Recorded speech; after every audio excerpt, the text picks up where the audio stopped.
How to use presets for portrait photography. First of all, open the Lightroom app on your device and select a portrait photo you want to edit. Browse your Lightroom presets and choose one that enhances skin tones and complements the mood of your portrait.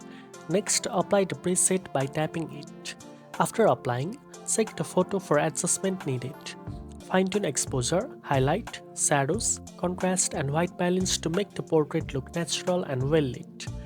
Adjust saturation and temperature to enhance skin tones and tweak clarity or texture for a smooth professional finish.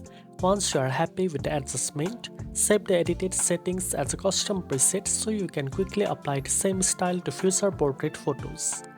Now you know how to use presets for portrait photography.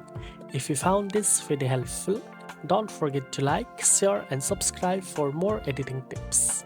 Thanks for watching and I'll see you in the next one.